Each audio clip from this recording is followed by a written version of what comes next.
From a tough-talking teen to the ultimate king of cool, some of the most memorable stars of Happy Days are still going strong 40 years later. What have they been up to lately? Ron Howard got off to an early start as an actor when he was cast as the adorable Opie Taylor on The Andy Griffith Show. Viewers grew up along with Howard, so he was perfect casting for American Graffiti and its unofficial spin-off Happy Days. Howard turned 20 during the show's first season, but he still had that baby face and aw shucks demeanor. With his romantic struggles and garage band aspirations, he was the squarest hipster on television. Howard, of course, had aspirations of his own, which led him to leave Happy Days in 1980. After directing Grand Theft Auto for Roger Corman in 1977, Howard turned into a Hollywood hitmaker with hilarious comedies like Night Shift and Splash, and the fantastical duo of Cocoon and Willow.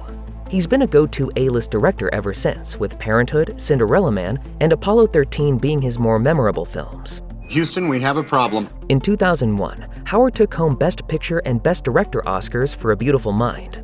Though he's primarily focused on directing, he'll occasionally take a break to narrate the adventures of the Bluth family on Arrested Development, or pop up in a cameo in something like Only Murders in the Building.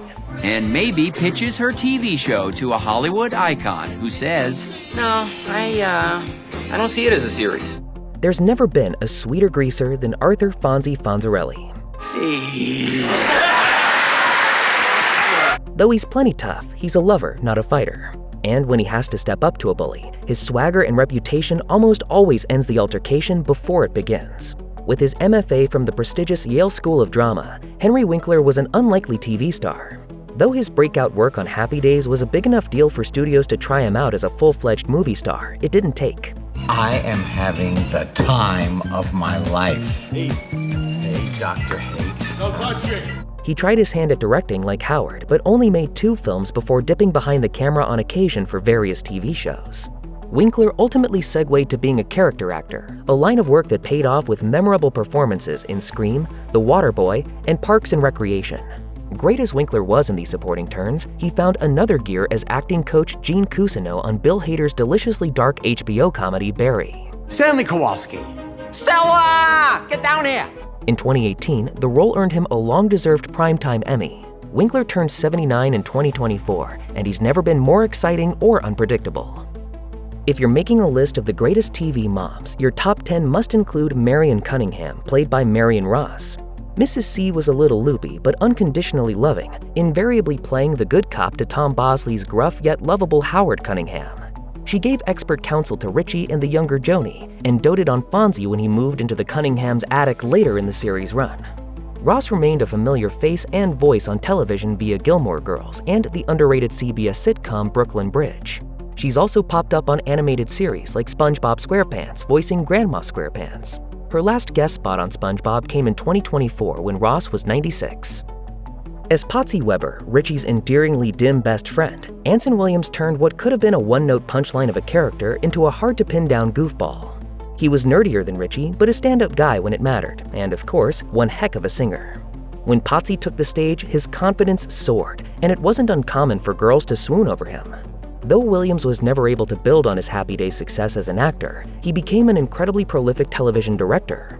No, Anson Williams.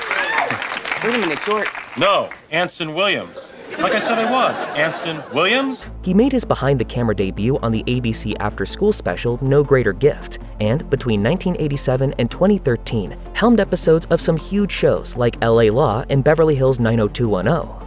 His last acting credit came in 2016, but he's been busy outside of the entertainment world.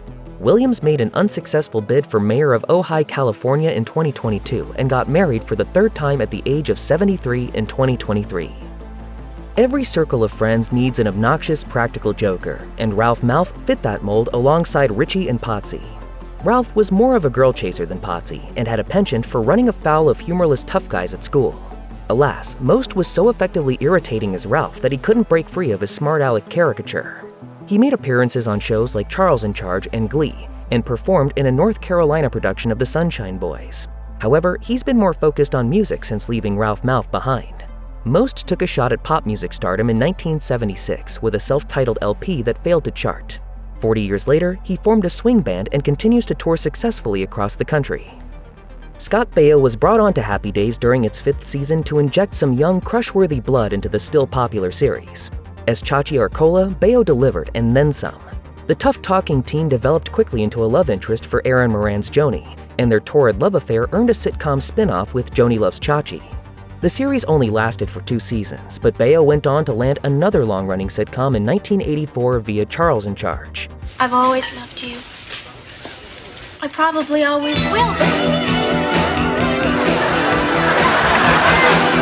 Baio worked steadily after Charles in Charge ended its run in 1990, but he wouldn't pop as an actor again until he became law blog operator Bob Loblaw on Arrested Development.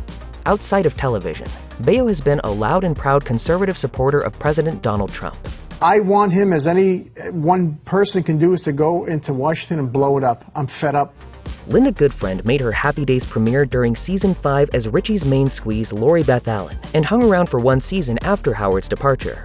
Lori Beth's most memorable moments wound up being her acceptance of Richie's over-the-phone marriage proposal and the Fonzie-assisted delivery of her first child.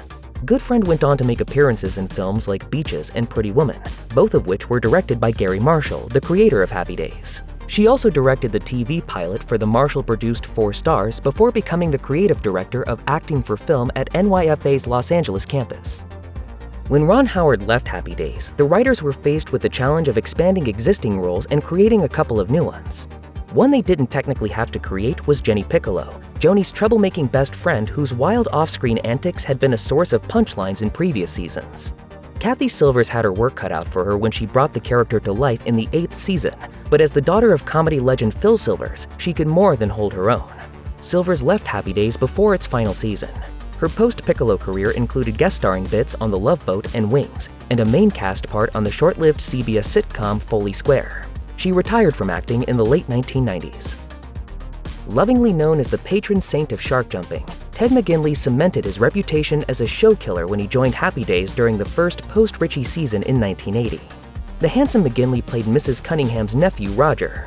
The series was well past its sell-by date at this point, and nothing drove this home more emphatically than the writers scrambling to find something for Roger to do. McGinley is also credited with being a death knell late addition to long-running shows like The Love Boat and Dynasty. To his credit, McGinley has had a ball making fun of his shark-jumping stature, and has managed to turn up on series such as Married with Children and Mad Men without getting them immediately canceled.